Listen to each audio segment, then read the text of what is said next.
सुप्रभात, good morning. सीधा सौदा के आज के इस मंगलवार के एडिशन में आप सबका स्वागत है। थोड़ा पस्त ओपनिंग के इंडिकेशंस हैं, थोड़ा सा क्या है वो डेडलाइन सामने आ रही है 9 तारीख वाली, तो उससे पहले वो सब अनसर्टिनिटी वापस थोड़ी सी लिंगर करती हुई, इसीलिए थोड़ा सा मूड ठंडा है, थोड़ी सी क्लैरिटी अवेटेड है टैरिफ के फ्रंट्स पे। फिर टल रहा है, शायद हो सकता है 1 अगस्त को डेडलाइन शिफ्ट हो रही है, जैसे लक्ष्मण कल सुबह बता भी रहे थे, तो और सरदर्द रहेगा। अनसर्टिनिटी शेयर मार्केट को पसंद नहीं आती भाई साहब, और यही समय हो रहा है, इसीलिए थोड़ा सा इनडिसाइसिवनेस दिख रही है स्क्रीन्स पे। पर टीम कैसे बनानी है और क्या करना है ये वीरू से समझते हैं। वीरू, शुरुआती खिलाड़ी भी कौन से ये भी बताइएगा। गुड मॉर्निंग आपको। Good morning. Indecisiveness with in range, downside थोड़ा सा रेस्ट्रिक्ट होता हुआ 10 डेमा के आसपास। मेरी टीम की शुरुआत आशीष में कर रहा हूँ, मतलब कुछ क्वार्टरली अपडेट्स पे रिएक्शन दिया है और कल के कुछ रिएक्शंस हैं। देखिए, निफ्टी एफएमसीजी से शुरुआत करूंगा। This index hold best risk reward ratio. इसमें कोई राय नहीं है कि अक्टूबर 2024 से चली आ रही मंदी अभी भी नहीं खत्म हुई है, बट कल क्वार्टरली अपडेट्स के बाद स्ट्रॉन्ग रिएक्शन था। एक multi month sloping downward channel से इंडेक्स बाहर निकलने की तैयारी कर रहा है, बट अभी भी निकला नहीं है। 200 डेमा अभी भी पार नहीं हुआ है, लेकिन कल कुछ ओवरसोल्ड स्टॉक फ्यूचर्स ने 200 डेमा को हिट किया, like HUL, like Dabur. Committee में डाबर भी था। मैं अभी इसी स्पेस पे आऊंगा और इस स्पेस के कुछ अच्छे स्ट्रक्चर्स पे फोकस करूंगा। अच्छे यानी मिडवे में ब्रिटानिया से शुरुआत करता हूं। अभी कुछ देर पहले मॉर्निंग कॉल में भी हमारे साथ जो मेहमान थे उनका ब्रिटानिया कॉल था, और ब्रिटानिया एक राइजिंग ट्रेंड में है। ब्रिटानिया ने एक जाके रीड कीजिएगा प्लीज चार्ट को, क्या किया था इसने अक्टूबर में, एक बड़े क्रैक, बड़े ब्रेकडाउन के पहले।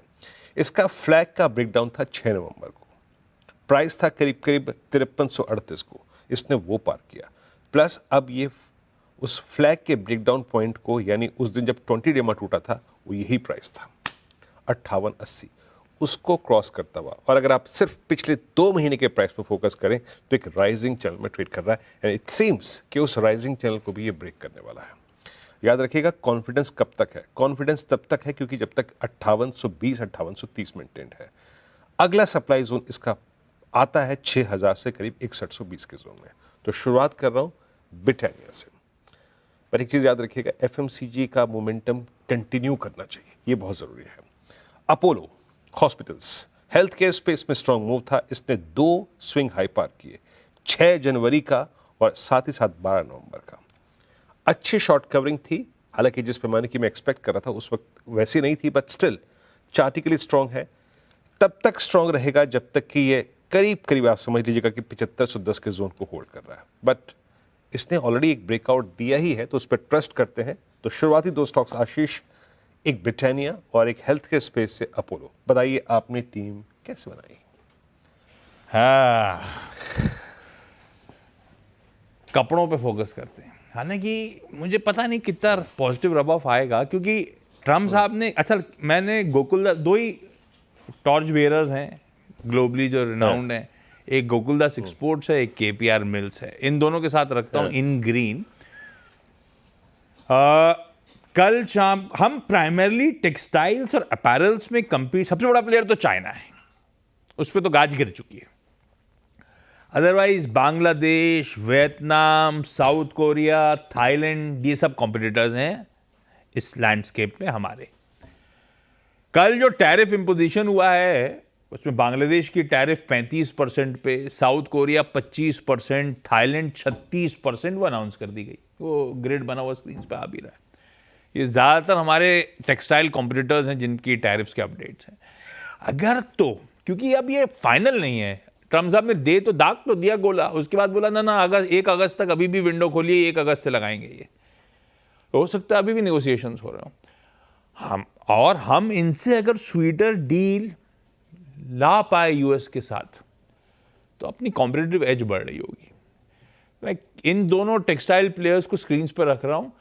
अगर ये फर्म होता कि इस तरह के टैरिफ्स लग गए तब तो मजा आ जाता। अभी जैसे हॉर्मा से बात भी हो रही थी, अभी एक विंडो टाइप बन गई है फिर भी कि 1 अगस्त तक आओ और निगोशिएट कर लो। लेकिन फिर भी मैं पॉजिटिव इन ग्रीन लेके चलूंगा गोकुलदास को और KPR मिल्स को, दोनों अच्छी प्रोमिनेंट प्लेयर्स हैं। वीरू, अगले 2 कौन से? अच्छा, आपने दोनों एक साथ निपटा दिया ना, हाँ ठीक है। हाँ, मैं भी भूल गया था, मैं आगे बढ़ रहा था। वस्त्र और परिधान पर आपका जोर है। अच्छा, अब मैं आता हूँ कोटक महिंद्रा बैंक पे।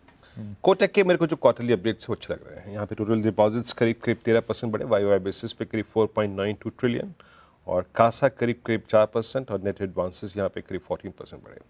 बट याद रखिएगा, जैसा कि केस डाबर का था, नंबर्स प्राइस में थे बट स्टिल इसने एक बहुत स्ट्रॉन्ग मूव दिया। नंबर्स चार्ट कल का देखकर और प्राइस पैटर्न देख के मुझे लग रहा है कि ये थोड़े से जो नंबर्स हैं ना वो प्राइस में हैं, क्योंकि इसने कल सबसे स्ट्रॉन्ग रिवर्सल दिया था बैंकिंग में। अच्छा, रिवर्सल दिया कहाँ से था? 50 डेमा से शॉर्ट कवरिंग थी। अब एक बात याद रखिएगा, इन नंबर्स पे अगर एक स्ट्रॉन्ग रिएक्शन देना है तो आपको अपने इस 5156 के ऊपर इन स्पॉट सस्टेन करना पड़ेगा पूरे दिन, तभी शॉर्ट होल्डर्स बैकफुट पे होंगे, तभी फ्रेश बाइंग जो है वो स्ट्रांगली इसमें आएगी। तो 5156 के ऊपर इट होल्ड्स पोटेंशियल ऑफ 2210, 2240। तो Kotak Mahindra bank post quarterly updates strong लगता हुआ, और अगर ये 5156 के ऊपर नहीं सस्टेन कर रहा है, अवॉइड। और अगला है भारतीय एयरटेल। ये वो स्ट्रक्चर है जो सबसे स्ट्रांग था। स्ट्रांग स्ट्रक्चर की डेफिनेशन अमूमन इस कार्यक्रम में मैं कई बार बोल चुका हूं, ये होती है कि चलते चलते चलते हल्की सी कूलिंग ऑफ होती है, लेकिन कूलिंग ऑफ कभी भी की एवरेजेस को वायलेट नहीं करती है। For instance 10 in case of Bharti आया, कूल ऑफ हुआ, 10 को टेस्ट किया कल परसों में और कल डे हाई पे बंद हुआ। अच्छी बाइंग थी तो भारतीय एयरटेल। तो कोटक पोस्ट क्वार्टरली अपडेट्स और भारतीय अपने स्ट्रक्चर के आधार पर मैं यहाँ पर पिक कर रहा हूँ। आशीष, थोड़ा सा टफ था मेरे लिए। जैसे अपडेट जो आए, मैंने टीम में कुछ नहीं लिए, कुछ लिए क्योंकि अब मैं जब टॉप खबरों की बात कर रहा हूं तो दिखाना जरूरी भी था। जैसे मैंने टाटा मोटर्स नहीं लिया, नंबर्स खराब हैं पता नहीं, लेकिन किस हद तक भाव में ऑलरेडी रिफ्लेक्ट कर रहे हैं, क्योंकि स्टॉक बहुत सबड्यूट सा ट्रेड कर रहा है। उसके आंकड़े खराब हैं, पर पता था अपने को टैरिफ वैरिफ के बीच में जेएलआर का मामला फंसा है। खैर, टाइटन कंपनी फिर भी हिम्मत करके लिया और लाल लेके चलता हूं। हालांकि ध्यान रखिए, वीरू जैसे मेंशन कर रहे हैं, कंजम्पशन स्टोरीज आउट परफॉर्म कर रही हैं। तो अगर तो डाबर के कल अपडेट्स में लाल और हरे के बीच में झूलते हुए अपडेट टाइप दिख रहे थे, तो आपने स्टॉक का वर्डिक्ट देख लिया था। तो थोड़ा सा कंफ्यूजन था मेरे लिए। मैं लाल क्यों ले जा रहा हूं अभी समझाता हूं। बढ़िया अपडेट्स है by the way. Consumer business 20% साल दर साल बढ़ा, 19% डोमेस्टिक वाला, इंटरनेशनल छोटा है लेकिन 49% का जम था। तो सब्सटेंस ये है कि 20% पूरा बिजनेस बढ़ा। डोमेस्टिक में सेगमेंट वाइज सब स्क्रीन पर रख दिया, उस पर नहीं जा रहा। ज्वेलरी इंपॉर्टेंट है, 18% साल दर साल बढ़ी।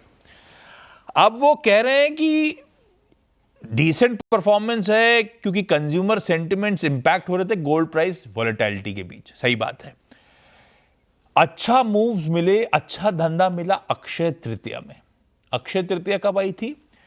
30 अप्रैल 2025। तो अप्रैल का पकड़ लीजिए वो महीना अक्षय तृतीया की बाइंग वाला, वहां तक तो अच्छा ट्रैक्शन था। उसके बाद रिलीज खुद ही कहती है कि उसके बाद मई टिल मिड जून, मतलब बचा हुआ क्वार्टर जो था, कंज्यूमर परचेजेस ठंडे पड़ने शुरू हुए थे क्योंकि गोल्ड की प्राइसेस का इंपैक्ट दिख रहा था। और इस हाई गोल्ड रेट सिनेरियो में कस्टमर्स ले क्या रहे हैं? लाइट वेट और लो कैरेटेज ज्वेलरी। लाइट वेट और लो कैरेटेज, क्या इसका मतलब मार्जिन्स पे इंपैक्ट होगा? ऐसा एक्सट्रापोलेट करने की कोशिश। एक और चीज, जून क्वार्टर का अपडेट है। जून 23 में 2023 में 26% ग्रो कर रहे थे इसी क्वार्टर में। जून 24 पिछले साल 11.5% ग्रो कर रहे थे। तो बेस ठंडा पड़ गया था, उस ठंडे बेस पे भी ध्यान रखिएगा 20% का जंप है। तो मैंने, अब चला हुआ स्टॉक था, बढ़िया पेडिग्री की कंपनी है, फालतू मीन मेक निकाल रहा हूं, फिर भी मैं लाल लेके जा रहा हूं। आप लोग सिर्फ वॉच करिएगा। कलर देना थोड़ा मुश्किल था लेकिन मैं लाल लेके जा रहा था, लॉजिक मेरे को उधर की तरफ ले जा रहा था। HDFC बैंक ग्लोबल समीकरणों के बीच में लाल लेके चलता हूं आज के लिए। वीरू, अगले दो कौन से? ओके, अगला मेरा स्टॉक है CDSL। देखिए, वो कहता है ना, ये बेचारा खामखा पिट गया एक ऐसे उस आई थिंक जेन स्ट्रीट वाले मामले में। इनका लेना कुछ था नहीं भाई, आपका मतलब है डिलीवरी वाले काम से, है ना। तो CDSL हालांकि कूलिंग ऑफ हुई, बट कल इसमें अच्छी बाइंग थी। कल 20 डेमा से रिवर्सल आया, 1778 पे क्लोज हुआ। शॉर्ट कवर था, परसों का शॉर्ट कल कवर हुआ। अब अगर बाजार इस थीम में फिर कुछ कूलिंग ऑफ के बाद इंटरेस्टिंग खोजता है तो मेरे ख्याल से सबसे वरीयता इंपॉर्टेंस या फिर लीड करेगा उसमें CDSL। बट CDSL की स्ट्रेंथ अब कल के हमें क्लोज को सरेंडर नहीं करना है, अगर सरेंडर करेगा तो फिर पैनिक में आएगा। सो स्ट्रेंथ अबाउ 1778 परसिस्ट करेगी। अगला सप्लाई जोन इसमें आता है करीब करीब 1817 पे, अगर वो पार होता है तो it will be breakout case. और लास्ट रखूंगा चोला नेगेटिव साइड पे। देखिए इट्स बिट ओवरसोल्ड। जब मैं ओवरसोल्ड शब्द का इस्तेमाल कर रहा हूँ इसका मतलब ये है ओवरसोल्ड का कि चांसेस ऑफ रिवर्सल हैं। बट इसने और मैं वो इसलिए भी कह रहा हूँ क्योंकि तारीख थी 7 अप्रैल 2025 को, इसने एग्जैक्टली 100 डेमा से रिवर्सल दिया था और बहुत तगड़ा रिवर्सल दिया था। कल भी 100 डेमा पे और उसके इनफैक्ट थोड़ा सा नीचे क्लोज हुआ। So just I think focus की कर क्या रहा है, अगर ये 1530 के नीचे सस्टेन कर रहा है, 1500 के नीचे सस्टेन कर रहा है तो वो एक ब्रेकडाउन का केस होगा। And since it's a third I think strike towards 100 day, third decisive होता है, क्रिटिकल होता है, तो 1500 1490 के नीचे 200 डेमा का जोन खुल जाएगा। और अगर 1530 के ऊपर ट्रेवल करना शुरू कर गया तो एक रिवर्सल कैंडिडेट चोला होगा भी। आशीष। ओके, अगले दोनों इन ग्रीन है। JSW इंफ्रा, भाई इस देश की मेरे ख्याल से second largest commercial port operator, इसने कल अपडेट दिया कि Shyama Prasad Mukherjee port authority basically Kolkata port से ऑर्डर बैक करा है। उनके बर्थ नंबर 8 का रिकंस्ट्रक्शन करना है और 7 और 8 को मैकेनाइज करना है। 740 करोड़ का ये केपेक्स है और कंस्ट्रक्शन 2 सालों में पूरा करना है। बढ़िया है, इन ग्रीन रखिए JSW इंफ्रा को। दूसरा, कृष्णा डायग्नोस्टिक्स, राजस्थान सरकार से ऑर्डर मिला, मामला पेंच फंसा, हाई कोर्ट में गया राजस्थान के। वहां पे कल शाम को अपडेट इन्होंने दिया कि फेवरेबल ऑर्डर मिल गया है हमको, तो अब वो letter of award government of Rajasthan से फाइनली मिल गया है। स्टॉक कल 4-5% चला हुआ है, एकदम फ्लैट बाजार में। अपडेट एक्सचेंजेस पे बाद में आया, कोर्ट प्रोसीडिंग्स को जो जानता होगा उनको पहले ही पता चलेगा, ये ध्यान रखिएगा। पर खबर अच्छी है इसीलिए इन ग्रीन लेके चल रहा हूँ। 6 स्टॉक्स पूरे, ब्रेक के उस पार अगले 4 पे बातचीत।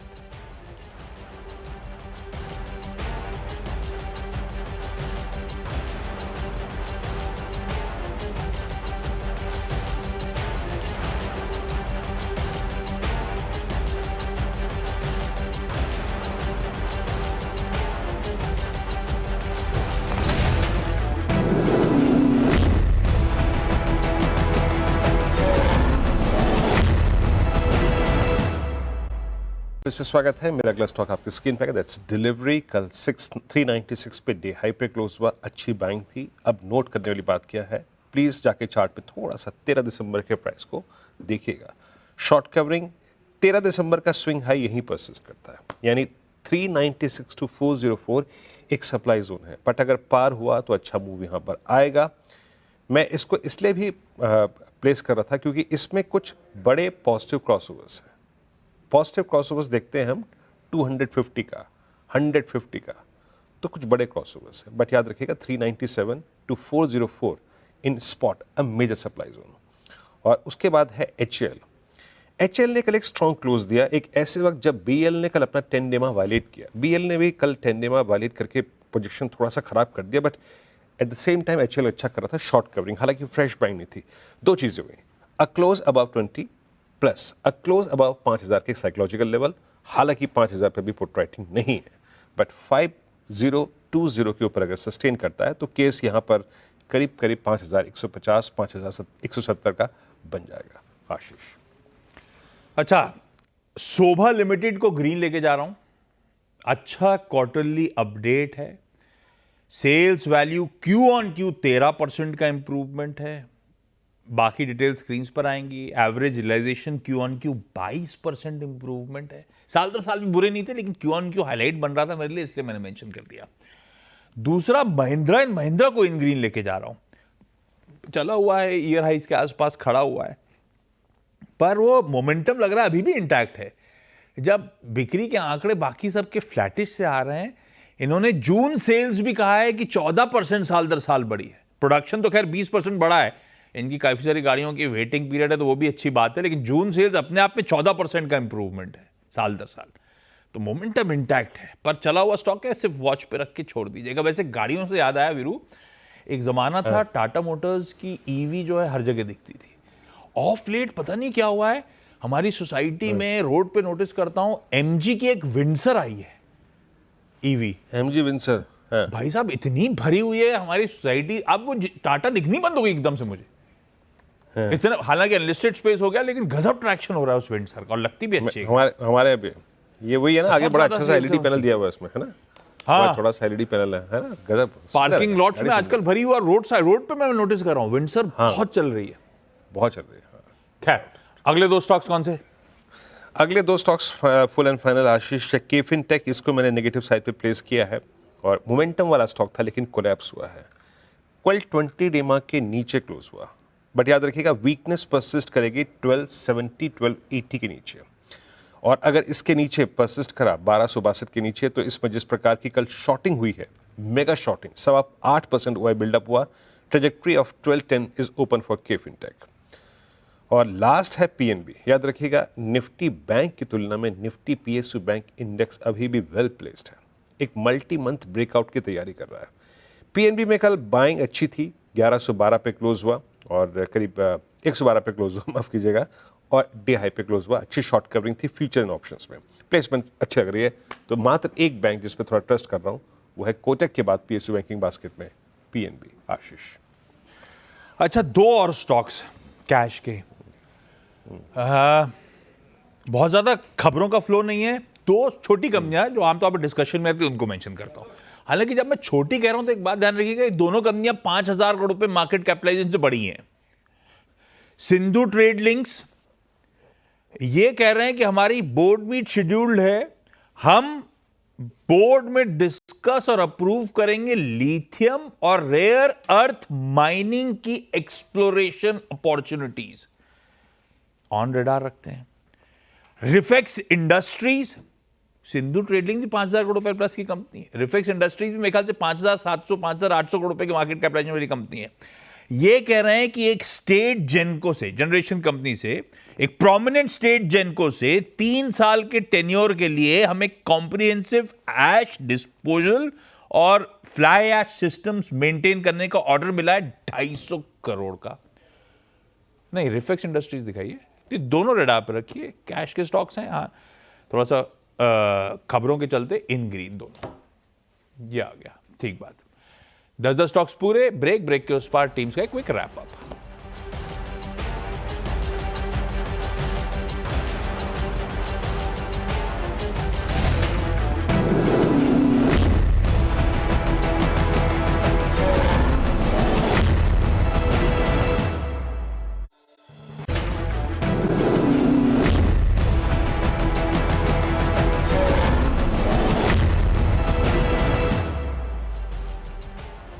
स्वागत है कार्यक्रम में आपका एक बार फिर से। मेरी टीम इस प्रकार आपकी स्क्रीन पे कुछ क्वार्टरली अपडेट्स और कुछ क्वार्टरली अपडेट्स के बाद प्राइस परफॉर्मेंस, उन पे गौर फरमाया गया है। ब्रिटानिया स्ट्रॉन्ग मूव यहाँ पे कल था, डे हाई पे क्लोज हुआ। Apollo hospitals all time high close with strong short covering. Kotak Mahindra bank post quarterly updates. भारतीय टेल ने कल 10 डेमा से एक स्ट्रॉन्ग रिवर्सल जनरेट किया हुआ। सीडीएसएल 2 दिन के लॉसेस को शायद कंपनसेट करने की तैयारी करता हुआ, 20 डेमा को इसने कल रीगेन किया, वहीं से पुल बैक दिया। नेगेटिव प्लेसमेंट चोला की, केफिन टेक की डिलीवरी स्ट्रॉन्ग क्लोज था but closure to a strong supply zone 396,404। HL एक क्रिटिकल एवरेज के ऊपर और साथ ही साथ 5000 के ऊपर क्लोज हुआ। और PNB strongest placement in PSU banks. Ashish, 10 की टीम मेरी भी स्क्रीन पर आएगी, लार्जली ग्रीन रखे हैं लेकिन मिला जुला सा रुझान आपको दिखेगा। लाइए टीम रखिए स्क्रीन पे।